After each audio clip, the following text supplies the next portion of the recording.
국민 라디오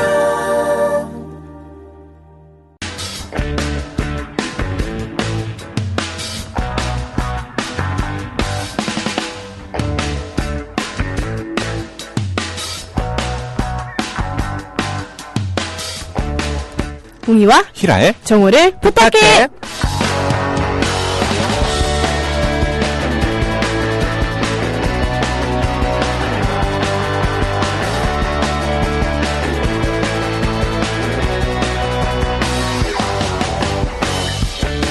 네, 안녕하세요. 정우를 부탁해. 2월의 남자 웅입니다. 네, 안녕하세요. 정우를 부탁해. 2월 2일의 여자 히랄라입니다. 네, 저는 정말 2월의 남자예요. 왜냐면 왜요? 2월에 태어났기 때문이죠. 2월에 태어나 왜 태어났니 왜 태어났니. 히랄라 씨, 네. 한 살 더 먹는 것, 노화에 대해서 어떻게 생각하시나요? 노화는 늘어가는 것이다. 늘어가는 것이다? 뭐가 늘어나요? 주름이요. 아, 벌써 울고 있어요. 주름 늘까봐. 이렇게 되게 노화에 대한 사회적 인식은 부정적이잖아요. 한 살 더 먹는 거에 대한 두려움에 우리는 안티에이징 그런 화장품 있잖아요. 막 주름 방지 그럼요. 화장품. 아이땡땡. 맞아요. 뭐, 잘 때도 이렇게 눈에다 크림 HT. 바르고 자고. 그리고 노화 방지 음식도 먹고, 늙지 않는 약도 먹고, 막 이런 거 합니다. 그런데 히랄라 씨는 아직 어리잖아요. 어린 히랄라 씨도 아니. 노화 방지 하시나요? 전 딱히 그런 거 없고 그냥 항상 웃어요. 긍정적인 마음으로. 웃으면 주름이 더 생겨요. 이렇게 눈 잡고 눈 웃어야지. 잡고 웃고 입 잡고 이렇게 웃는 방법 나왔던데. 눈 인터넷에. 잡고 웃으시는군요. 그걸로 노화 방지 하시는군요. 그런데 이런 모든 것보다도요, 좋은 최상의 노화 방지제가 있다고 합니다. 그건 바로 걷기라고 해요. 걷기요? 협동조합이요? 이게 뭐야? 걷기요. 갑자기 이거 왜 뜬금없이 왜 협동조합이요. 시키셨어요? 네. 허준이 동의보감에서 그랬대요. 약보보다 식보가 낫고 식보보다는 행보가 낫다. 어려워요. 그러니까 약보, 좋은 약을 먹는 것보다는 식보, 좋은 음식을 먹는 게 낫고요. 식보보다는 행보, 걷는 게 더 좋다라는 뜻이죠. 하루 10,000보를 걸으면요. 네. 병원에 안 가도 된다고 할 정도라고 해요. 매일 30분 활기차게 걷는 것만으로도 노화를 방지한다. 그럼요. 우리 앞으로 걸으면서 방송해요. 당장 해보고 싶죠? 네. 네, 당장 해요. 근데 단 무리하지 말고 한 걸음 한 걸음 스텝 바이 스텝. 스텝 바이 스텝.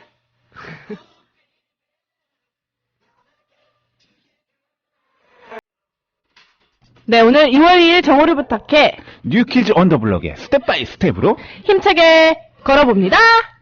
붕붕. 붕붕.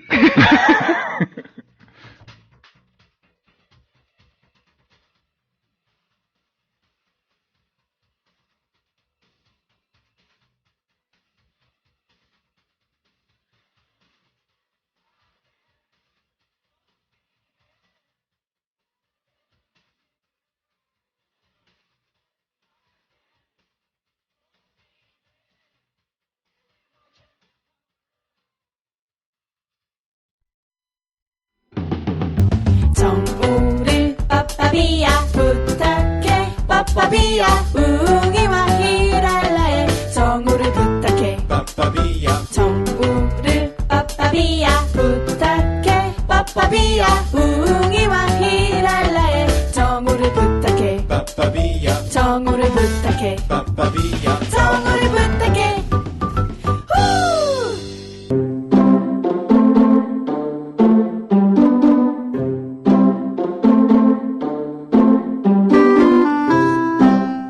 정오를 부탁해 화요일엔요. 여러분을 건강하게 만들어 드립니다. 튼튼 건강을 부탁해.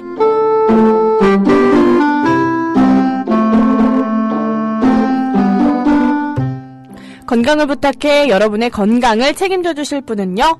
몸 튼튼 마음 튼튼 36.6도씨 의료생활 협동조합 몸 튼튼 마음 튼튼 6도씨 정쌤 스튜디오에 나오셨습니다. 안녕하세요. 안녕하세요. 점점 길어지네요. 일부러 길게 늘리신 거 아니에요? 당연하죠. 우리 와. 웅 씨는 점점 어려워집니다. 네, 내가 부탁한 것보다 훨씬 긴데. 선생님 오늘 빨강 패션이네요. 아, 빨간색을 좋아하긴 하는데 자꾸 네. 이러면 누가 정치 색깔 드러낸다고 아, 그래요? 뭐라고 하시더라고요. 네. 근데 우리 생각해보니까 다 오늘 빨강이에요. 네. 그러네. 빨개. 정치 색깔. 우리 국민 TV에서 역시. 방송하면 안 될 파란색도 색깔들인데. 좋아해요. 그래요? 네. 강남에 제가 주말에 네. 운전하고 갈 일이 있어서 딱 반포대교를 건너니까 네. 건물들이 다 빨강 그 포스터. 어... 빨강으로 뒤덮였던데요, 강남이? 왜지? 왜요? 그 벌써 선거 이거 큰 건물들마다 크게 홍보 포스터가 붙었는데 다 빨강이에요. 강남 가니까. 빨강. 네, 강남 가니까 다 빨강이더라고요. 어. 그게 좀 저는 특이한 경험이었습니다. 그러니까. 네. 선생님, 네. 지난주에 그 네. 뭐죠? 그 싱크대 이 배관이 막혀가지고 고생하셨는데 어떻게 좀 뚫으셨나요? 날씨가 풀어지면서 자연스럽게 해결이 됐어요. 자동으로요? 네. 뭐 사람 안 불러도. 네, 영상이 올라가니까 얼음이 녹아서 어. 자연적으로 해결이 됐습니다. 날씨가 모든 게 도와줬구나. 인위적인 것보다는 이렇게 자연스러운 게 좋아요. 맞습니다. 뚜러뻥 이런 것보다 그냥 햇빛, 네. 햇님이 최고예요. 네.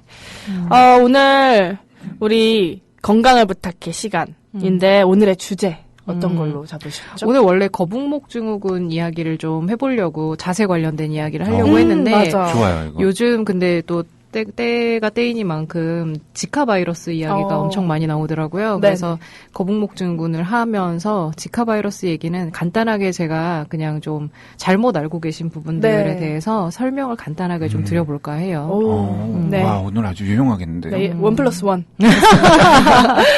우리 선생님 이제 신청곡 네. 받아야 되는데 네, 신청곡이 네. 좀 제목이 슬퍼요. 네, 오늘 사실 제가 마지막이라서 오늘 정오를 부탁해 마지막 방송인가요? 아니 정오를 부탁해는 아니고 제가 오늘 마지막 방송인데 원래 이제 진료하다가 점심 때 짬내서 오고 했었는데 맞아요. 이게 좀 쉽지가 않더라고요. 그동안 그래서, 정말 네. 그 힘들게 그래도 시간 내주셨는데. 네. 맞아요. 네. 매번 택시 타고 왔다 갔다 했었는데 네. 스쿠터나 근데 이게 좀 이제 갈수록 환자가 조금씩 늘어나게 되면서 시간이 계속 촉박해지니까 아무래도 이게 더 출연하는 게 쉽지가 않더라고요. 네. 맞아. 그래서- 그래도 뭐 네. 의사로서는 네. 이제 좋은 소식, 굿 뉴스잖아요. 환자가 많아져서 환자가 많아졌습니다. 환자 적어지면 다시 나오세요. 네, 이제 곧 이제 날 풀리고 그러면 다들 네. 괜찮아지실 거예요. 자연의 힘을 얻으면. 네, 그럴 수도 그래서 있겠죠. 오늘의 신청곡 네. 어떤 거 준비해 주셨나요? 네, 제가 좋아하는 노래입니다. 싸이하고 성시경이 같이 불렀던 이젠 아. 안녕. 네. 이제는 이젠 안녕 그 가사고요. 네. 뜨거운 안녕. 맞아요. 뜨거운 안녕이에요. 뜨거운 안녕. 네, 노래 듣고 오겠습니다.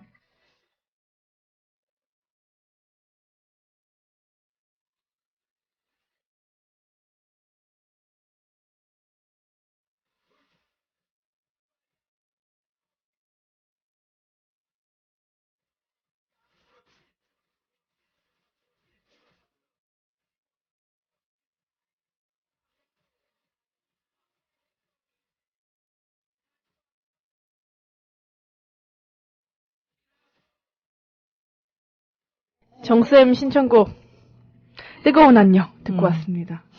지금 스튜디오가 침울해졌어요. 말이 없어지고 있습니다. 네. 하여튼 오늘 지카 바이러스에 대해서 네. 이제 살며시 간단히 짚어주시면 좋을 것 같아요. 사실 지카 바이러스 하면 다들 왜 엄청 뜬금없는 요새 말로 정말 듣보잡 바이러스가 아닌가. 아니 어디서 나타났는지도 네. 모르겠고 심지어 한 번도 들어본 적이 없잖아요.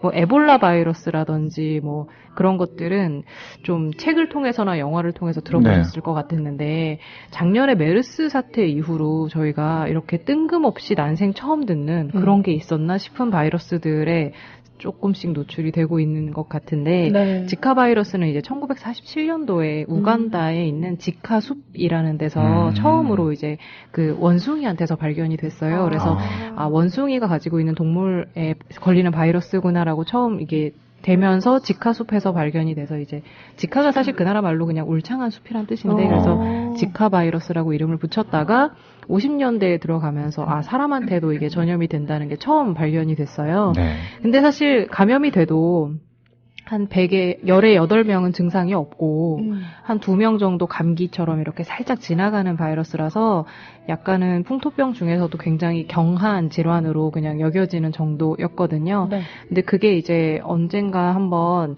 그 지역을 벗어나서 유행을 시작하게 되었는데 처음부터 이렇게 막 심각했던 건 아니고 최근이에요. 굉장히 최근에 네. 한 2007년도, 뭐 2013년도 요렇게 최근 10년 이내에 그 지역을 벗어나서 이렇게 사례들이 점점 많이 생겨나기 시작을 했죠.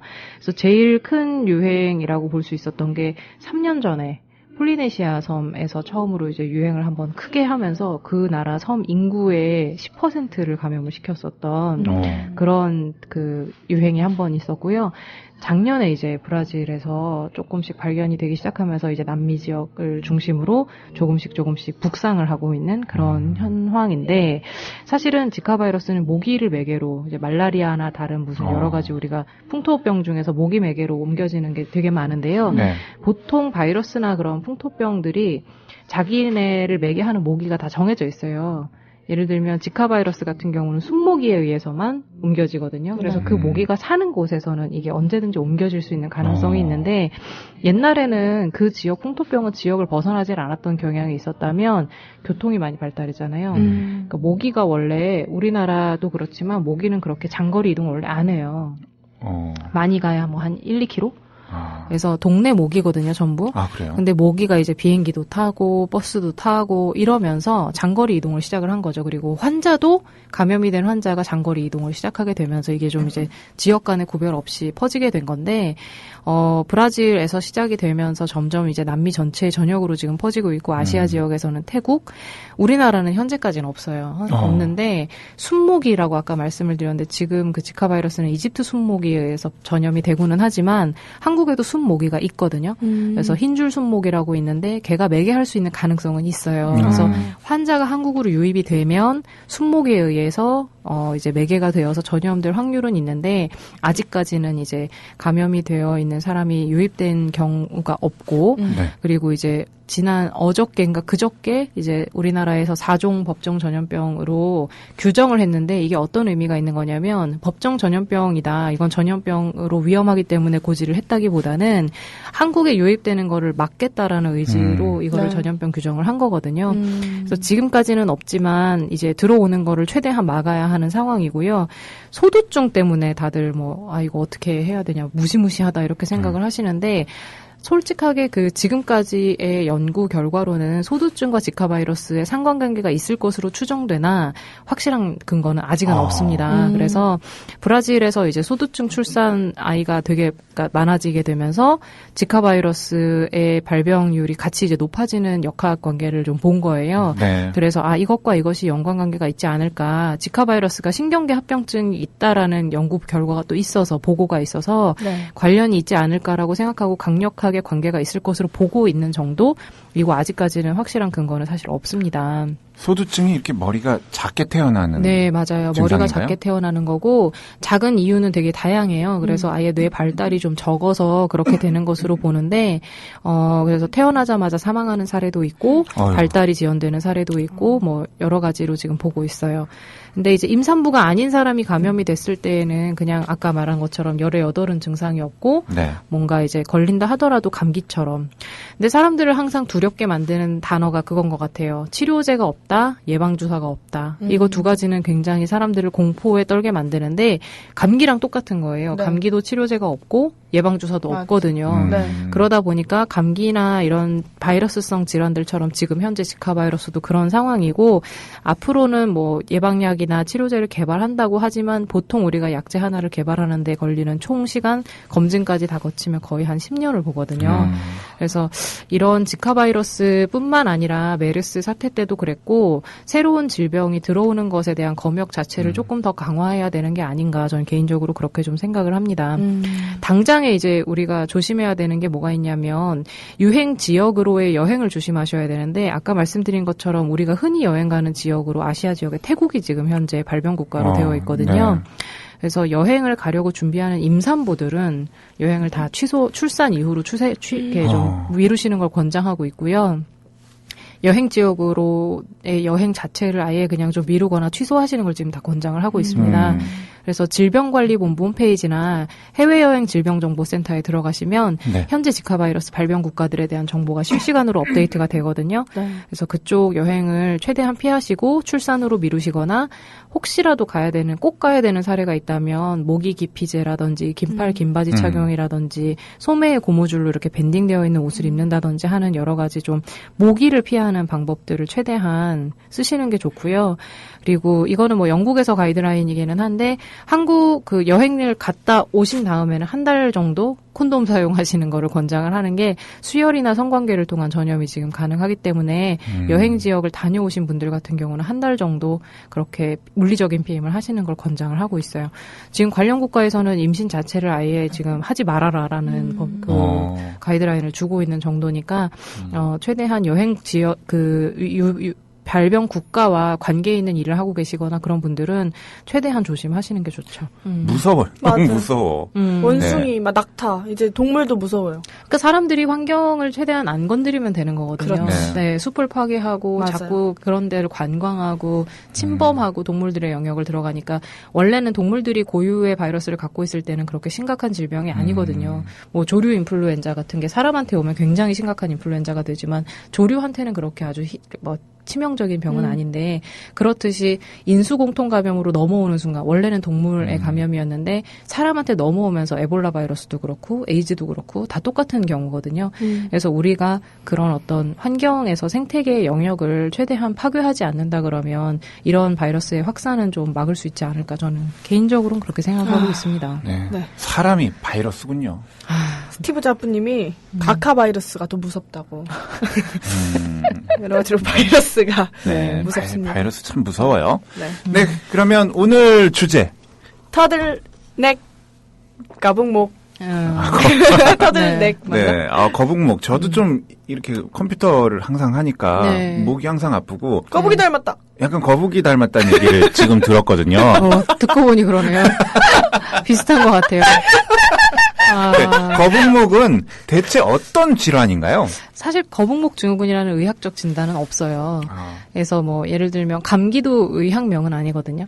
감기도 뭐 급성 인후염이라든지 바이러스에 의한 급성 인후 감염이라든지 이런 자세한 디테일한 그 의학 용어가 있긴 한데 거북목 증후군도 의학 용어라기보다는 그냥 이렇게 만들어진 질환이기는 해요.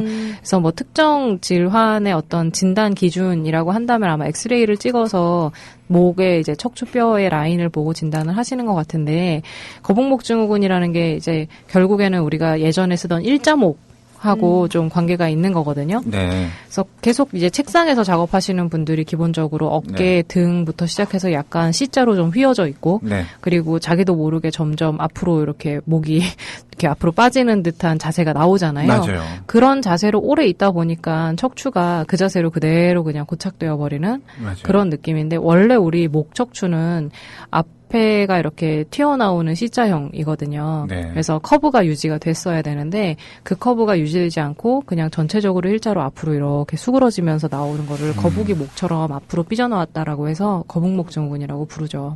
거북목 증후군. 참 많죠, 요즘에. 많아요. 네. 그리고 C자 커브를 유지를 하려면 해야 되는 노력이 너무 많은데 아마 한국에서 중고등학교를 나오고 대학을 들어가서 직장 생활을 사무실에서 하는 분이라면 대부분 가지고 있지 않을까 싶을 정도로 굉장히 많아요. 저도 학교 다닐 때 네. 대부분 여자 남자 뭐 따지지 않고 대부분 거북목까지는 아니더라도 네. 이렇게 좀 이렇게 앞으로 이렇게 수그린 듯한 자세. 네. 일어서도 약간 앞으로 이렇게 기울더라고요. 그렇죠, 그렇죠. 그래서 이게 뭐 거북목 증후군이 결국에 증상이 없는 분들도 있기는 한데 척추가 원래 가지고 있는 그 커브가 사실은 그 머리를 지탱하는데 가장 그 이상적인 각도이거든요. 네. 근데 이 머리의 무게를 지탱하는 각도가 무너졌을 때 척추들이 받는 로딩이 완전히 무너지는 거죠, 계산이. 그러면서 척추와 척추 사이에 있는 디스크라고 우리가 보통 알고 있는 쿠션인데 네. 디스크 쿠션이 눌리게 되고 눌리게 된 디스크가 뒤에 있는 신경을 누르게 되면서 목 디스크 같은 합병증이 생긴다던가 만성적인 어깨와 등 통증, 뒷목이 당기는 느낌 그런 것들을 좀 가질 수 있죠. 맞아요. 이 거북목 증후군 예방하는 방법 있을까요? 네. 요새 그 카이로프락틱이네 뭐 도수 치료네 하면서 교정 치료 많이 하시거든요. 네. 근데 그 교정 치료를 하면 교정이 되느냐, 네. 안 생기려면 어떻게 해야 되느냐. 사실은 교정 치료를 받으실 때 도움이 되기는 해요. 그런 카이로프락틱이라는 게 결국에는 목에 자극을 주고 근육들을 자극해서 그 원래 가지고 있던 각도로 이제 다시 회복을 시켜주는 과정인데 그 과정을 계속 꾸준히 받으면 당연히 도움이 되어서 각도를 원래 각도로 찾을 수는 있는데요. 문제는 뭐냐면 거북목 증후군이 일단 생긴 분들은 기본적으로 일상생활이 그렇기 때문에 생긴 거거든요. 그래서 교정을 받으면 좋아지긴 하지만 반드시 재발한다라는 문제가 있어요. 어쩔 수 없이. 그래서 이거는 교정과 함께 전체적인 생활에 대한 태도를 다 바꾸지 않는 한은 이게 좀 해결하기 어려운 숙제 같은 거거든요. 그래서 뭐 교정하면 도움이 당연히 되고요. 가격도 비싸고 뭔가 시간과 노력을 많이 들여야 되는 작업인데 효과를 그거를 유지하시려면 그만큼 이후에 관리를 잘 해주셔야 돼요. 그래서 거북목 증후군을 우리가 예방하는 방법이 뭐가 있느냐라고 했을 때 네. 가장 중요한 거는 우리가 늘 하고 있는 그 자세에서 자주 벗어나 줘야 돼요. 그러려면은 어쩔 수 없이 권장하기로는 1시간에 한 번씩 스트레칭을 하라고 하는데 네. 우리가 뭐 방송하시는 분들도 그렇겠지만 직장에서 보통 1시간에 한 번씩 스트레칭 하는 게 쉽지가 않거든요. 맞아요. 그래서 요새 쉽지 나오는 않죠. 무슨 스마트 기계들은 1시간에 한 번씩 알람을 주죠. 이제 일어나서 스트레칭을 해라. 이런 네. 알람을 주는 웨어러블 디바이스들도 있는데 알람을 주고 1시간에 한 번씩 스트레칭을 하는 건 되게 좋은 방법이에요. 네. 이게 말 나왔으니까 저도 지금 스트레칭 하고 있는데 시작했어요. 네. 이게 아니면 한 달 동안 이렇게 인식을 못 하고 있어요. 그렇죠. 네, 정말 알람 네. 이거 받아보는 거 좋은 것 같아요. 그래서 두 분은 노래 나올 때마다 스트레칭을 하세요. 네. 네, 알겠습니다. 스트레칭을 하는데 뭐 이제 인터넷에서 요즘에 거북목 뭐 스트레칭 하면 요새는 유튜브 같은 사이트에서 운동 동영상이 굉장히 많이 나오더라고요. 네. 그래서 그쪽에서 근육을 긴장과 이완을 시키면서 연습하는 동영상들이 되게 많으니까 그런 것들을 보고 좀 네. 따라 하시면 도움이 될 것 같고요. 네. 그리고 기본적으로 저희가 굉장히 안 쓰는 근육들이 있어요. 그런 근육들을 강화하기 위해선 평소에 좀 운동을 하시는 게 좋아요. 네. 그래서 저는 권장하는 운동은 조깅이나 수영, 조깅, 요거를 수영. 좀 권하고요. 조깅, 그 수영. 외에도 뭐 요가나 필라테스나 그런 여러 가지 근력 운동들 있잖아요. 네. 그런 것들을 해주시면 사무실에선 쓰지 않는 근육들을 그런 걸 운동을 통해서 자극을 받아야 걔네가 그래도 그나마 기본적인 자세를 유지하게 되거든요. 처음에는 좀 뭐 한 달 정도 운동을 하면 뭐 좋아지는 건지 좋아지지 않는 건지 잘 모르시겠지만 3개월 정도 운동을 하시면 분명히 그 체형이 바뀝니다. 그래서 아마 등이나 허리나 목이나 이런 곳들의 만성적인 통증도 많이 해결이 되실 거예요. 그래서 거북목 증후군 같은 경우는 현대 도시 생활을 하는 사람들은 사실 피하기 어려운 문제인 것 같아요. 네. 그래서 이런 것들을 결국에는 제 생각에는 개인적인 생각인데 이것도 언젠간 다 거북목인 사람들이 이렇게 돌아다니고 있지 않을까 길거리에. 이상형이 되고 거북목이 이상형이 네. 그러니까요. 제 친구들 중에 네. 다 허리가 이렇게 안 굽은 친구들이 없어요. 다 약간씩은 그렇다니까요. 선생님 그러고 보니 오늘 의상도 좀 거북이 예, 선생님도 약간 거북이 스타일인데요. 선생님도 머리도 거북이. 말씀은 하시지만 선생님도 운동 자주 하셔야 될 것 같고. 네, 맞아요. 저도 예전에 이런 진단을 받은 적이 있어요. 그 분석가형 체형이라 그래갖고 네. 아날라이시스트의 뭐 포스처라는 게 있어요. 네. 그게 재활의학과에서 사용하는 단어인데 분석가의 체형이라는 게 뭐냐면은 앉아서 공부 되게 오래 하는 분들 네. 있잖아요. 네. 저는 직업적으로 공부가 직업이었기 때문에 그렇죠. 그렇게 계속 하다 보니까 서 있는 자세에서 보면 네. 조금 더 이해하기 쉬운데 배가 앞으로 나오고 네. 그게 전체의 균형을 잡고 있고 배가. 어깨가 뒤로 빠지면서 네. 목은 앞으로 튀어나오는 그런 자세가 네. 그 체형의 전형적인 자세이거든요. 네. 그래서 저도 이래 그런 진단을 받고 수영을 좀 열심히 했던 네. 기억이 납니다. 그 선생님 경험담이 네. 심해요. 어쩐지 잘하시더라. 꼴통아이티님이 네. 의자에 하루 종일 모니터 보면서 일하는데 꼴통아이티님 이 IT 업계에 일하시니까 컴퓨터를 하루에 네네네. 뭐 얼마나 하시겠어요. 네. 그런데 거북목이나 눈이 시린 건 이해되는데 도대체 배는 왜 나오는 걸까요? 내 배는 모니터를 너무 사랑하나 보다 이렇게 해주셨네요. 질문을 하셨지만 본인이 이유는 제일 잘 알고 있지 않을까. 그래서 그 IT 취업하시는 분들의 그 가장 취업 후 1년간 겪게 되는 체중 증가에 대해서 제가 되게 고민을 많이 한 적이 있는데 네. 야근을 많이 하시더라고요. 네. 야근을 많이 하면 그 고생했으니까 뭘 좀 더 드시더라고요. 근데 우리가 상상하는 것만큼 야근할 때 필요한 칼로리가 적거든요. 그래요? 맞아요, 네, 맞아요. 그러니까 우리는 심장이 뛰고 폐가 움직이고 장들이 움직이는 데 쓰는 칼로리가 메인이에요. 네. 근데 우리가 걸어 다니거나 뛰어 다니거나 수영을 하거나 심지어 일을 할 때 쓰는 칼로리는 그런 기본적인 칼로리 소모에 비하면 굉장히 작은 아, 양이거든요. 그래요? 네, 그래서 실제로 뭐 내가 오늘 정거장을 2개나 더 걸었어 이런다고 해서 밥을 조금 더 먹을 수 있는 그런 정도의 양이 비교가 안 돼요. 아, 그럼 가만히 있는 것 자체가 일단 에너지를 제일 많이 쓰는 거네요. 가만히 살아있는 거. 그냥 잠만 자고 누워 있어도 하루에 1,000은 기본으로 쓰세요. 예를 들면 이분이 이제 초코파이를 간식으로 하나 드시잖아요. 네. 그거는 하루에 1시간을 걸어야 뺄 수 있는 칼로리거든요. 오. 근데 그런 계산 없이 보통은 야근하면 야식을 좀 드시더라고요. 근데 네. 야식이 대부분 기름지고 자극적인 음식이다 보니까 야식 한 끼에 보통은 한 1000칼로리 그리고 처음 회사 들어가서 회식을 또 자주 하시잖아요. 네. 근데 회식에서 기본적으로 보니까 뭐 한 2-3,000칼로리는 술 때문에 들어가더라고요. 그렇게 해서 점점점 늘어나는 섭취 칼로리는 늘어나는데 사용하게 되는 칼로리는 더 줄어드는 거예요.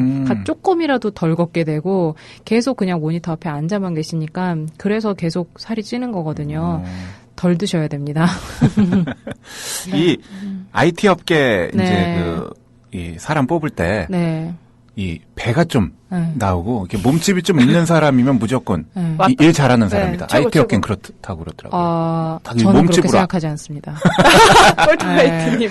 일단은 그리고 남자분들이 많이 착각하시는 게요. 운동해서 살을 빼야 된다고 생각을 많이 하시거든요. 네. 근데 덜 드셔야 됩니다. 아, 근데 여자분들이 덜 먹고 살을 빼잖아요. 반대로 돼 있어요. 여자분들은 근육이 적기 때문에 운동해서 살을 빼셔야 되고요. 그렇군요. 남자분들은 기본 근육량이 있기 때문에 덜 드시면 훨씬 잘 빠지는 거죠. 아. 근데 식사량을 유지하면서 운동 되게 열심히 하는 분들이 있는데 그거는 운동 쉬면 무조건 다시 찌는 거죠. 네. 덜 먹는 게 쉽지 않아요. 쉽지 않아요. 그쵸. 우리 이거 네. 끝나고도 점심 먹으러 갈 거잖아요. 점심은 먹어야죠. 네. 네, 거북목 알아봤고요. 저도 지금 네. 이야기 나누면서 이 마이크에 이렇게 가까이 하니까 맞아, 특히. 지금도 목이 아파요. 우리 선생님이 말씀하신 대로 한 미래 한 50년 후에는 모두가 거북이가 돼. 거북이가 돼서 걸어다니는 자라야. 그런 미래를 미래를 바이러스에 멸망되지 않게. 상상하면서 선생님 오늘 마지막 시간인데 네. 청취자 여러분들께 인사해 주시죠.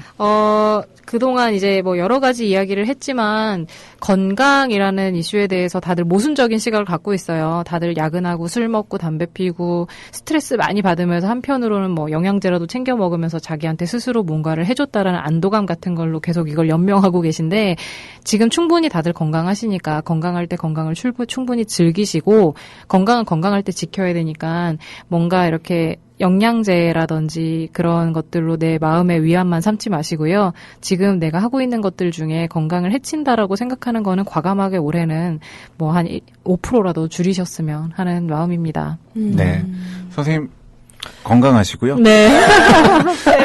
선생님 많이 건강하세요. 국민 라디오는 또 네. 헤어진다고 헤어지는 게 아니에요. 그럼요. 다음번에 또 그렇죠. 아플 때 찾아갈게요. 이런 식으로 제가 몇 년째 하고 있는지 모르겠어요. 다음번에 또 네. 전화 드리겠습니다. 선생님 선생님, 하실 겁니다. 네, 그동안 수고 많으셨습니다. 네, 고생 감사합니다. 많으셨습니다. 네. 네, 아까 그 모기도 비행기 타고 간다고 선생님이 그러셨어요? 네네네. 조심해야 돼요. 네, 거북목, 모기, 비행기, 그래서 거북이의 비행기. 비행기 타고 가요 파란 하늘 위로 훨훨 날아가겠죠 어려서 꿈꾸었던 비행기 타고 기다리는 동안 아무 말도 못해요 내 생각 말할 순 없어요 준비 다 끝났어 곱게 차려입고 나선 바깥 풍경마저 들뜬 기분 때가 왔어 하늘 위로 나르는 순간이야 네, 2월 2일 화요일 오늘은요. 건강을 부탁해. 로 이야기 나눠봤습니다. 네. 오늘 영어 한마디 뭐죠? The best thing about the future is that it comes one day at a time. 어우, 미국 사람인 줄 좀 알았어요. 리듬감 있죠. 네, 무슨 말인가요? 미래의 가장 좋은 점은 한 번에 하루씩 온다는 것이다. 미래의 가장 좋은 점. 한 번에 하루씩 오죠. 한 번에 이틀씩 네. 오면 하루, 하루. 하루, 데이 바이 데이. 데이 바이 데이. 데이 바이 데이는 하루 아닌데.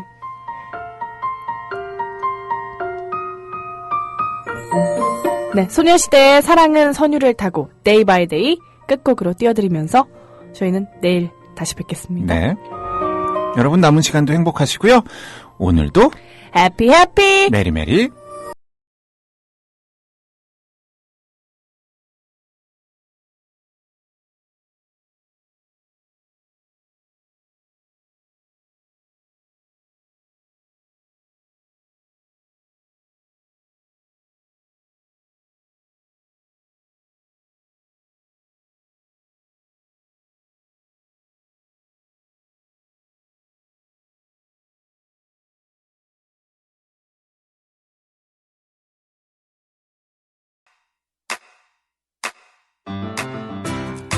국민 라디오 지지하는 4가지 방법 아시나요? 다운로드하기, 별점 주기, 댓글 달기, 구독하기.